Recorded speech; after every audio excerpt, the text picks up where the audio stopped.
Hello दोस्तों, स्वागत है आपका हमारे यूट्यूब चैनल प्रीति की कहानियों में। दोस्तों, दिल्ली का नाम आते ही लोगों की जुबान पर बस्तियों, बाजारों और भीड़ का शोर गूंजता है। मगर उसी भीड़ में छिपा था एक पुराना 5 मंजिला सरकारी अस्पताल, शिवबाल मेमोरियल जनरल हॉस्पिटल। बाहर से देखने में यह सामान्य लगता था। दीवारों की सफ़ेदी थोड़ी पीली पड़ चुकी थी, बोर्ड पर लगी लाइट कभी कभी झपकती थी और एम्बुलेंस की आवाज़ दिन रात गूंजती रहती थी। मगर जो अंदर गया वो जानता था, ये हॉस्पिटल सिर्फ बीमारों का नहीं था, यहाँ आत्माएं भी इलाज कराने आती थीं। तीसरी मंजिल पर कुल 7 कमरे थे। आईसीयू, 2 प्राइवेट वार्ड, एक ऑपरेशन थिएटर और एक पुराना स्टाफ रूम। मगर एक कमरा ऐसा था जिस पर बड़ा सा ताला और लाल रंग का निशान बना था। उस कमरे के बाहर एक छोटा सा नोटिस बोर्ड लगा था, कमरा संख्या 307, रख रखाव हेतु बंद। कहने को तो ये मरम्मत का मामला था, लेकिन पुराने स्टाफ ने कई बार नई नर्सों को फुसफुसा कर बताया, वो कमरा मरम्मत का नहीं, मौत का कमरा है। 2011 की सर्दियों में एक गर्भवती महिला सुचित्रा को एडमिट किया गया था। उसकी डिलीवरी कॉम्प्लिकेटेड थी। रात 2:30 बजे डिलीवरी के दौरान वो अचानक तड़पने लगी। उसका बीपी गिरा और हॉस्पिटल के सारे प्रयासों के बावजूद उसकी जान नहीं बचाई गई। उसका बच्चा भी मरा हुआ पैदा हुआ था।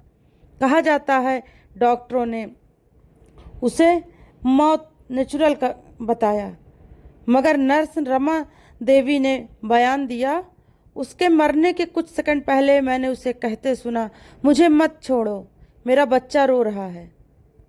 सुचित्रा की डेड बॉडी को उसी कमरे में कुछ देर के लिए रखा गया, 307 नंबर वाले कमरे में।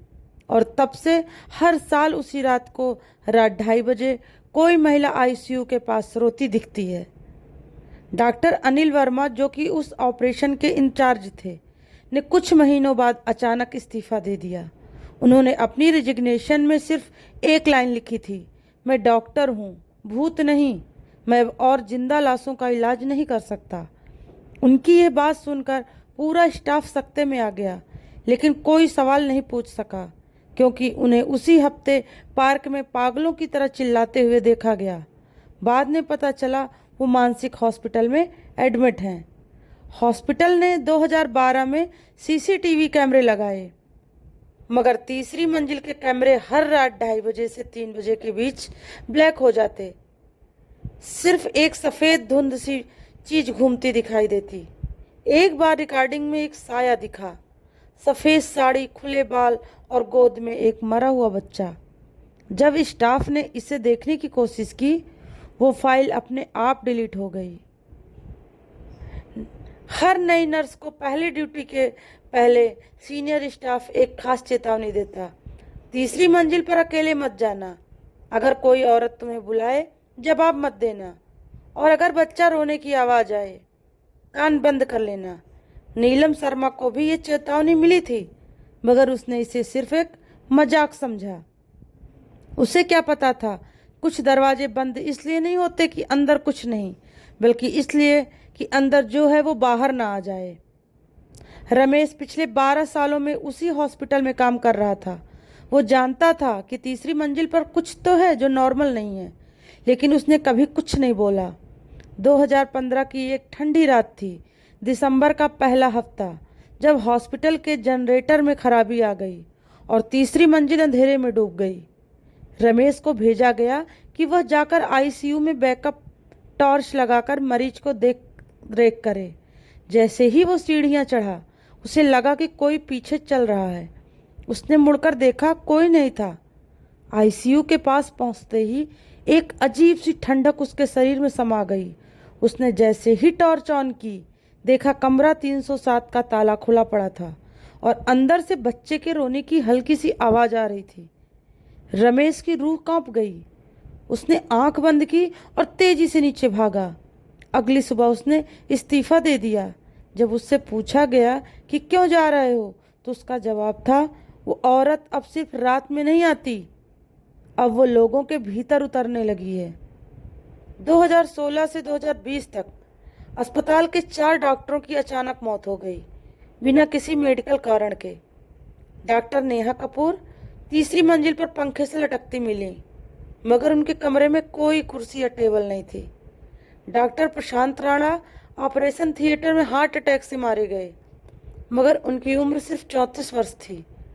डॉक्टर जोया बालो की जड़ों में खून बहता मिला। पोस्टमार्टम में कोई एक्सप्लेनेशन नहीं मिला।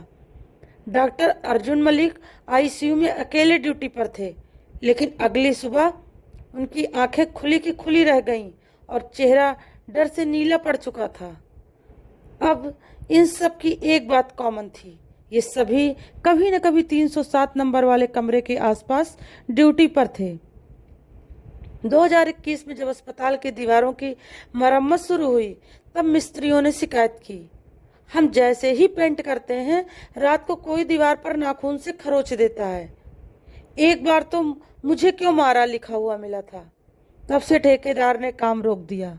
उसके मुताबिक मैं ईंट पत्थर से डरता नहीं, मगर आत्माओं से लड़ाई नहीं कर सकता। हर बार जब कोई घटना होती तो नर्स या डॉक्टर उस रिपोर्ट करने की कोशिश करते, लेकिन अजीब बात यह थी, रिपोर्ट सबमिट होने के 24 घंटे के अंदर हॉस्पिटल सर्वर से फाइल गायब हो जाती। कभी कंप्यूटर क्रैश हो जाता, कभी किसी को फाइल खुल ही नहीं पाती। एक बार सीनियर डॉक्टर ने रिपोर्ट को प्रिंट कर लॉकर में बंद किया। अगली सुबह वो पन्ने पूरी तरह कोरे थे, स्याही गायब, सिर्फ सफ़ेद कागज। नीलम शर्मा एक होशियार और बहादुर नर्स थी। उसे भूत प्रेत में विश्वास नहीं था। जब उसे शिवबाल हॉस्पिटल में नाइट शिफ्ट में नौकरी मिली तो वो खुश थी। तीसरी मंजिल के डरावने किस्से को वो बच्चों की कहानियां मानती थी। उसकी पहली ड्यूटी तीसरी मंजिल पर ही लगी, आईसीयू की देखभाल। जब सीनियर नर्स ने उसे समझाया कि कभी भी अकेले मत रहना और 307 के पास तो जाना ही मत, नीलम हंसती, दीदी भूत वूत कुछ नहीं होता, डर सिर्फ इंसान को का हथियार है, उसने कहा।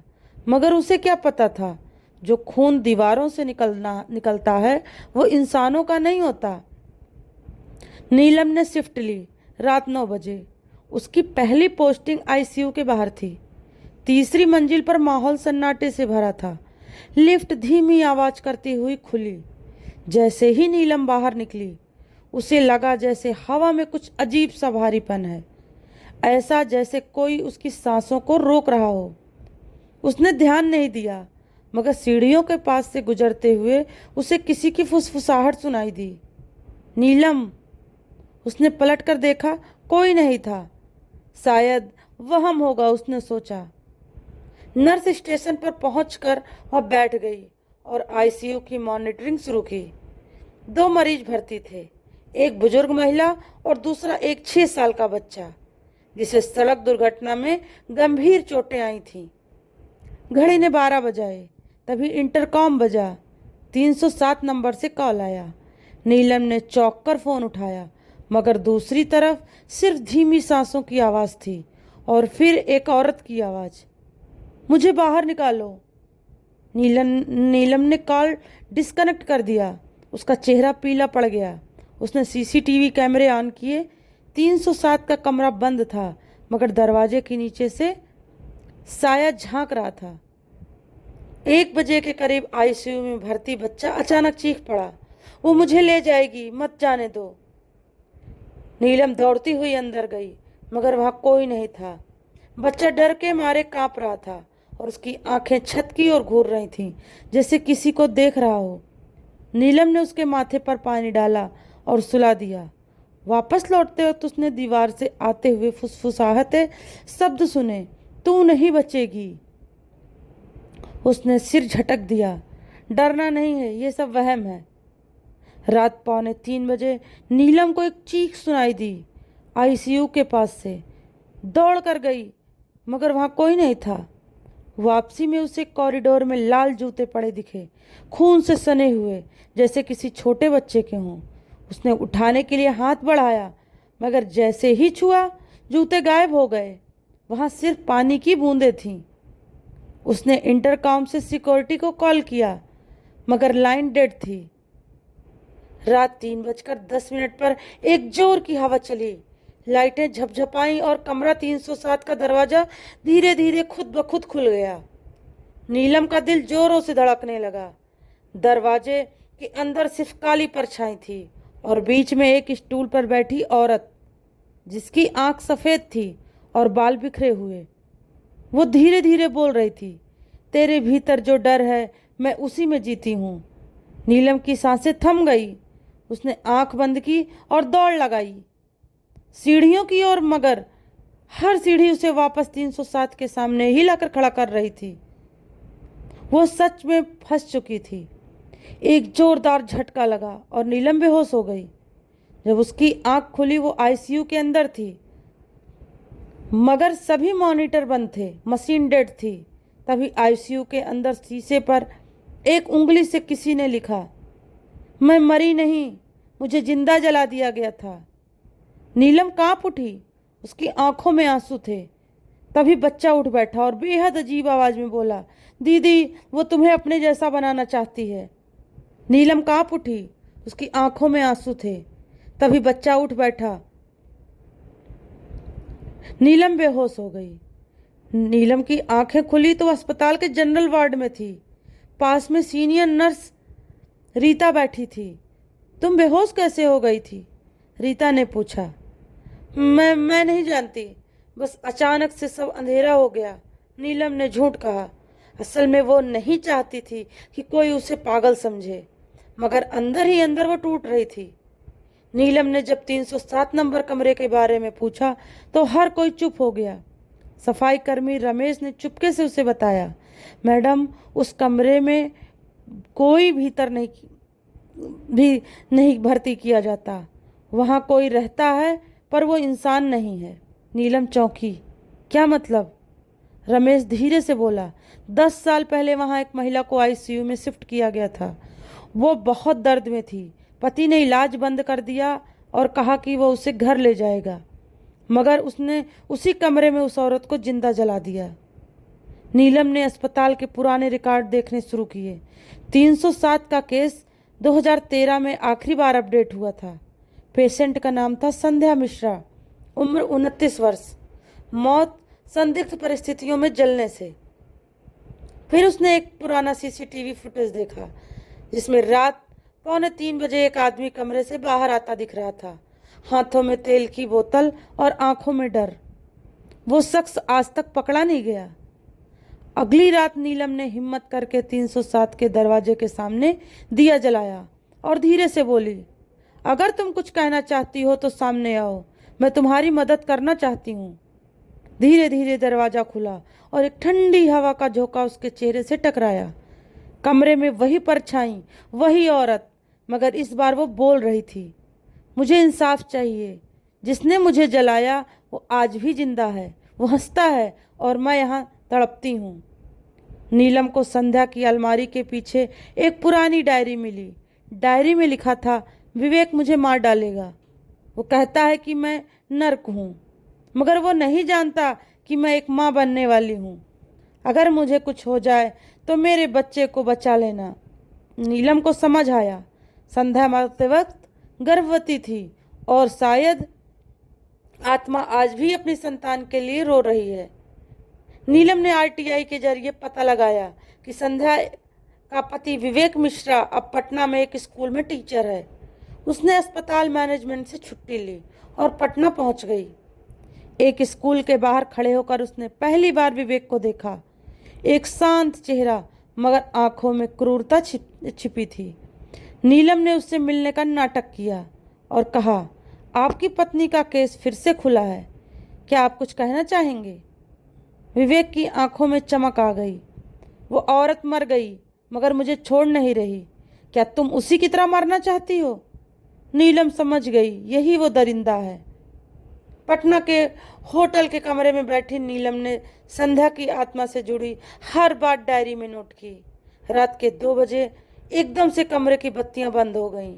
टेबल पर रखा पानी अपने आप गिर गया और शीशे में उभरे अक्षर, अब तो मेरी आवाज़ बन गई है, इसे खत्म करके आ। नीलम कांप उठी, मगर उसने खुद से वादा किया, मैं तुझे इंसाफ दिलाकर रहूंगी संध्या। नीलम पटना पुलिस स्टेशन पहुंची और संध्या की फाइल फिर से खोलने की बात की, मगर इंस्पेक्टर बोला उस केस में कुछ साबित नहीं हुआ था और अब वो बंद है। नीलम ने कैमरा फुटेज और डायरी और संध्या की आत्मा की मौजूदगी के सबूत दिखाए। इंस्पेक्टर का चेहरा गंभीर हो गया। अगर तूने झूठ बोला तो तुझे भी अंदर डालेंगे, मगर अगर सच है तो ये बहुत बड़ा केस है। पुलिस ने विवेक को पूछताछ के लिए बुलाया। शुरू में उसने कहा वो औरत पागल थी, खुद को जला दिया था, मगर नीलम ने जब संध्या की डायरी की असली कॉपी दिखाई और वो सीसीटीवी फुटेज जो रिट्रीट किया गया था, तब विवेक टूट गया। हाँ, मैंने जलाया उसे क्योंकि वो मुझे पागल कर रही थी। वो माँ बनने वाली थी और मैं नहीं चाहता था बच्चा। नीलम की आंखों से आंसू गिरने लगे। कमरे की लाइट झपझपाई।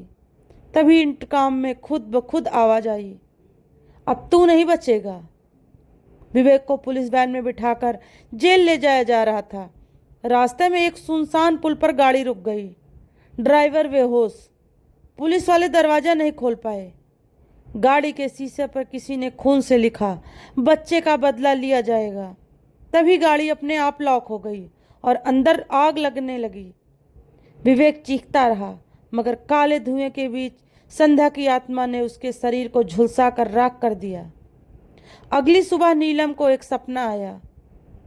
सपने में संध्या एक सफ़ेद साड़ी में मुस्कुराती हुई आई और बोली, तू मेरी बहन बन गई है नीलम, मैंने तुझे चुना था क्योंकि तू डरी नहीं। उसने नीलम का माथा चूमा और कहा, अब मैं आज़ाद हूँ और मेरा बच्चा भी। नीलम जब वापस अस्पताल लौटी तो 307 का कमरा पहली बार पूरी तरह खाली और शांत था। न कोई फुसफुसाहट, न कोई परछाई, सिर्फ शांति। वह दरवाजे पर एक छोटा सा दीपक जलाकर मुस्कुराई। तो दोस्तों, आपको हमारी ये कहानी कैसी लगी प्लीज़ कमेंट करके ज़रूर बताइएगा, और अगर अच्छी लगी हो तो लाइक और शेयर करना ना भूलिएगा। फिर मिलते हैं दोस्तों आपसे एक नई कहानी के साथ। तब तक के लिए दोस्तों नमस्कार।